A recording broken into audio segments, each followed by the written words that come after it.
Today I'll be going over a requested video because a while back on my channel I made a video that was a $500 beginner investor portfolio. So basically I'll be remaking that video and updating it for September 2018 because I actually made that video almost exactly a year ago in September of 2017. So definitely go check out that video if you're interested in that. But this one's going to be a little bit of an updated version, and I actually didn't even re-watch that one to pay attention to what stocks I chose. I just wanted to kind of start fresh and choose different stocks, but some of these might be the same as well.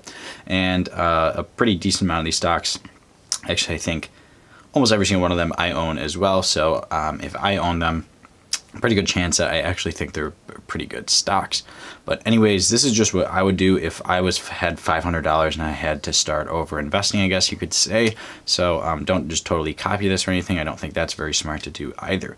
But anyways, a couple of things about why I chose these stocks and why I think these stocks fit nicely into a $500 portfolio. So when you're starting off with a portfolio, you know, $500 is probably a pretty reasonable amount that I think a lot of people might have to start investing. And if you have less than that, it would probably be pretty difficult to get in a handful of stocks as well as get a pretty well diversified portfolio. But $500 you could get maybe like 10 stocks or so that are pretty decent stocks that might be pretty fairly valued and might be not be too pricey. So stocks like Apple and Amazon and Google won't be in this portfolio because obviously their prices are way too high. I mean, Apple could technically fit into this, but it would account for over like 50% of your portfolio, which might not necessarily be a bad thing, but for a beginner investor, I think you should probably be a little bit more diversified than that.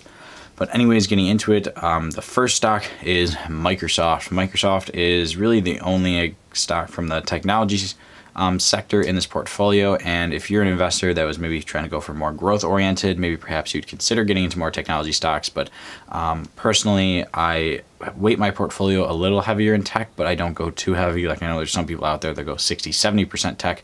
Mine's more around like 20 to 30%. But anyways, first stock, Microsoft. Microsoft's around $113 right now, and I'll put a list of all the stocks in the description if that's all you're here for, if you just want to take a look at that.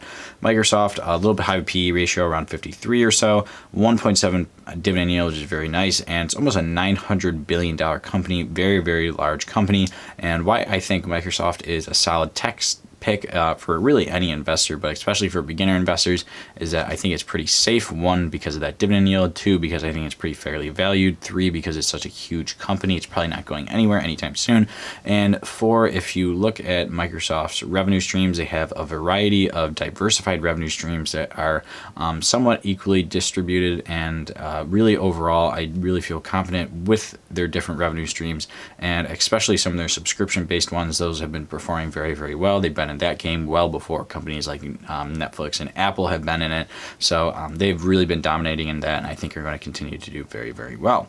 The next stock on the list is AT&T, and AT&T could somewhat be pretty easily interchanged with Verizon, but I chose AT&T for a couple of reasons. One, actually, if you're watching this video literally right now, AT&T is around $33 right now, and they're actually at a really nice buy-in point. They've been on a pretty significant dip right now.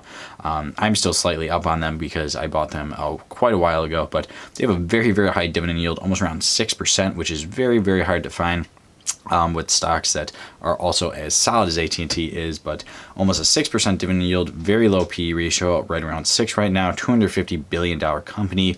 This is a stock that I think is pretty nice for beginner investors, and that I personally want to own if I was a beginner investor, because let's say even if like you do really poorly, you really mess up a lot, you pick some bad picks, maybe you try like day trading, you really mess that up, having that 6% dividend yield coming back every year can be very nice and can really supplement and help your portfolio a lot.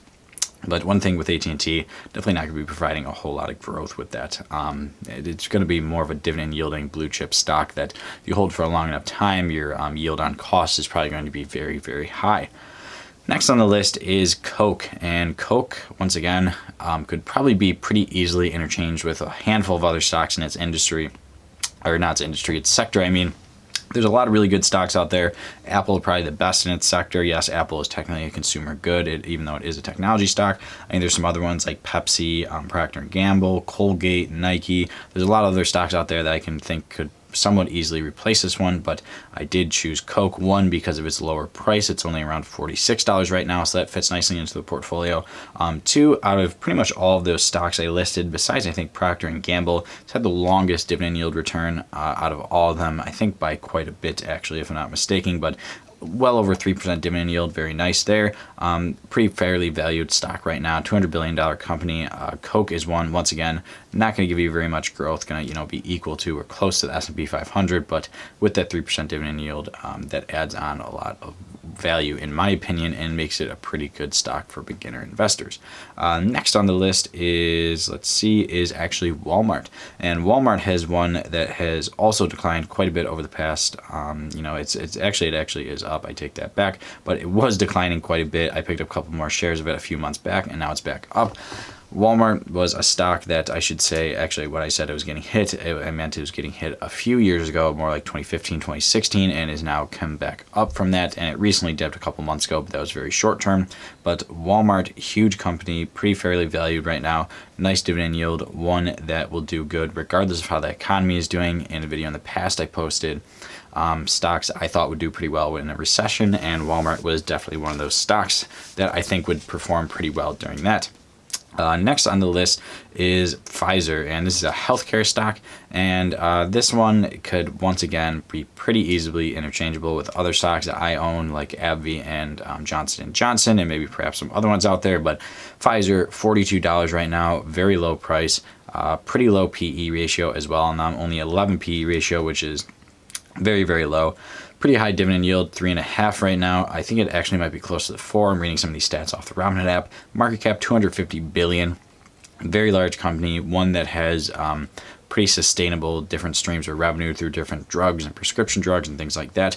This is probably one of the safer healthcare / biopharmaceutical stocks out there, and one that I like a lot and one that I own in my portfolio. And if it wasn't really on such a high price hike right now, I'd probably consider owning a couple more shares of it in my portfolio. Next on the list is Bank of America, ticker symbol BAC. Bank of America is a financial stock that's actually pretty cheaper. Like if you look at some of the other bigger ones like JP Morgan, Visa, Wells Fargo and Co., Berkshire, just some of the big names out there, their stocks are actually very, very expensive. And by that I mean they're like probably most of them, I think off the top of my head, are well over $100, some of them closer to $300 range. So those stocks would probably not fit very well into a $500 portfolio. But honestly, maybe you would consider buying a share of Berkshire, because that one's probably going to continuously be pretty safe and give out pretty consistent returns. But I personally probably wouldn't want to have one stock holding 50% of my portfolio. So Bank of America, one that fits pretty nicely. You can even pick up a couple shares of it, because I think it's actually the cheapest stock in this entire list, only around $30 right now, but it has performing very, very well. Still at a pretty fair PE ratio, around 15, around 1.5 dividend yield, $300 billion company, so very, very big company. You'll notice with pretty much every single stock on this list, they have a pretty decent dividend yield. They have a fair valuation in terms of their PE ratio, and they're usually pretty big companies. But anyways, moving on to the next stock is Southern, ticker symbol SO. This is one on the list that you might not be as familiar with, because it's not necessarily as blue chip stock. I guess it is a blue chip stock, but it's just not necessarily a household name or anything like that. But Southern is actually on a pretty nice dip right now if you're interested in buying them. Over 5% dividend yield right now. A stock that it does not offer very much growth at all, but it is probably going to be a pretty safe pick that has a very high dividend yield. And compared to some of the other stocks in its sector, I didn't have any stocks really from, or actually I really only had one from basic materials, industrials, and utilities in this portfolio, because personally I don't really invest in too many stocks from those sectors. And if you're interested in that, that's totally up to you, but personally I don't. They usually don't offer a whole lot of growth. There's a few out there that do, but they wouldn't fit into this portfolio very nicely. But Southern is one that does. Actually, there's two stocks from this portfolio in those sectors, but anyways, Southern I think would fit pretty nicely. And the next stock actually is DowDuPont, which is in basic materials, so kind of similar sectors there. Ones that I don't have a whole lot of weight in my personal portfolios, but DowDuPont is one I actually like a lot. If you look at it, you might think that it's a somewhat new stock, but it's actually just two companies that merged together, Dow and DuPont. There's two separate companies a little while ago. I think it was like a few months ago, maybe almost a year ago by now, but yeah, actually a little bit over a year ago now. They actually literally listed on September 1st, but anyways, $150 billion company, 67 PE ratio is a little bit high right now, 2.5 dividend yield. Company that I think is going to consistently give out that dividend yield, and one that I think actually has quite a bit of room to grow. Is around $68 right now, but I really do think that it has potential to go up a little bit higher than that. And next on the list, and the last one, is actually an ETF, and why I think you should maybe consider adding ETFs, and why I have a portion of my portfolio allocated to ETFs. I usually shoot for like 10 to 15%, and why I do that, and this one's right around 10%, it's a little lower than that, but why I do that is because ETFs offer diversity, liquidity of stocks. I mean, they kind of do a lot of things pretty well, I think, and I always think it's good to invest in ETFs in my portfolio that are well diversified, that have low expense ratios, and that pretty much target stocks that I would like to invest in but don't really want to. So I think that, makes a whole lot of sense to buy an ETF. But the ETF in this portfolio is SPHD Invesco SP500 High Dividend Low Volatility ETF, and ticker symbol SPHD. And why I like this ETF a lot, literally like the name says, it tracks high dividend stocks that are also not very volatile. So what that means is all these stocks, they basically chose a handful of stocks from S&P 500 that have high dividend yields, but also don't really go up or down a whole lot. And most of the stocks in their portfolio actually have a pretty solid history of just slowly and steadily increasing when taking those dividend yields into account as well. And they're not an actively managed fund, they're pretty low. They have a low expense ratio and a very, very nice dividend yield. And one other thing, which is different than all the other stocks in this portfolio, SPHD has a monthly dividend yield, which is nice as well. So anyways, guys, that's it for this video. That's my updated video of a $500 beginner investor portfolio. I'll have all the stocks listed in the description below if you're interested in just looking at that or going along with it as I, talk through, or as you watch through the video. But anyways, once again, stocks were Microsoft, AT&T, Coke, Walmart, Pfizer, Bank of America, Southern, Dow, DuPont, and last ETF, SPHG. But other than that, guys, it's for the video. If you enjoyed this video, definitely head over to my channel, check it out. I talk about the stock market, investing, things like that. So if you're interested in any of that kind of stuff, definitely consider subscribing. But other than that, guys, thanks for watching.